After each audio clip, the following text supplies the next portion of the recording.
అయ్యప్ప స్వామిపై బైరి నరేష్ అనే వ్యక్తి చేసిన అనుచిత వ్యాఖ్యలతో తెలంగాణ వ్యాప్తంగా అయ్యప్ప భక్తులు ఆగ్రహానికి గురయ్యారు.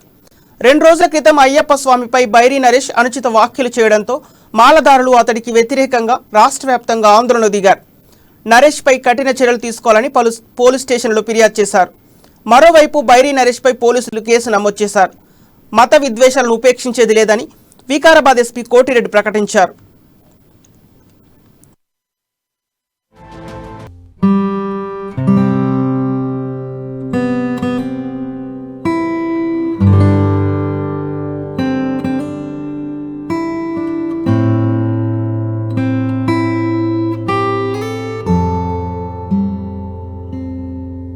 వ్యాఖ్యలు సబబు కాదు. ఎవరైనా ఇలాంటి చర్యలకు పాల్పడినా, ఇతరుల మనోభావాలకు ఇబ్బంది కలిగే విధంగా మాట్లాడినా లేదా ప్రవర్తించినా చట్ట ప్రకారం కఠినంగా చర్యలు తీసుకుంటామని ఎస్పీ కోటిరెడ్డి హెచ్చరించారు.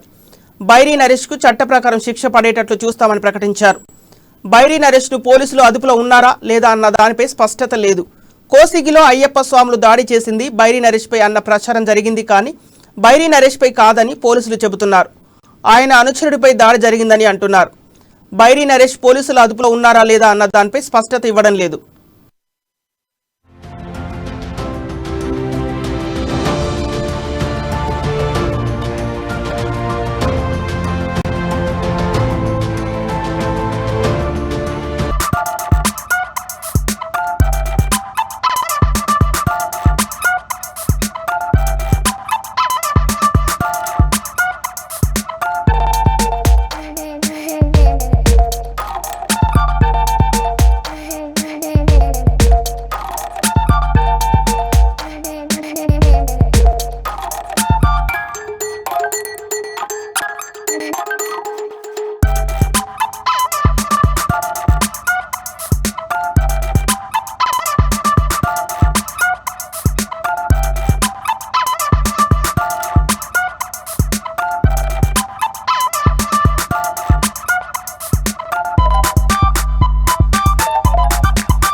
నరేష్ విషయంలో పోలీసులు జాగ్రత్తలు తీసుకుంటున్నారు. తెలంగాణ బీజేపీ అధ్యక్షుడు బండి సంజయ్ కూడా ఈ అంశంపై స్పందించారు. హిందూ దేవులను అవమానించిన మునావర్ ఫారూక్కి భద్రత కల్పించారని, ఇప్పుడు బైరి నరేష్ ను కాపాడుతున్నారని ఆరోపించారు. మరోవైపు నిజామాబాద్ జిల్లా ముఫ్కల్ మండలం రేంజర్లలో స్వల్ప ఉద్రిక్తత పరిస్థితులు ఏర్పడ్డాయి. అయ్యప్ప స్వామి గురించి అనుచిత వ్యాఖ్యలు చేసిన భారత నాస్తిక సమాజం అధ్యక్షుడు బైరి నరేష్ తో కలిసి సభలో పాల్గొన్న అంబేద్కర్ సంఘం నేత రాజేష్ ఇంటిని అయ్యప్ప భక్తులు ముట్టడించారు. రాజేష్ ను తమకు అప్పగించాలని ఆందోళన దిగారు. ఆందోళన చేస్తున్న అయ్యప్ప స్వాములపై సుమన్ అనే వ్యక్తి దాడి చేసేందుకు ప్రయత్నించడంతో ఉద్రిక్తత నెలకొంది. సమీప గ్రామాల నుంచి అయ్యప్ప భక్తులు రేంజర్లకు తరలి రావడంతో భారీగా పోలీసులు మోహరించారు.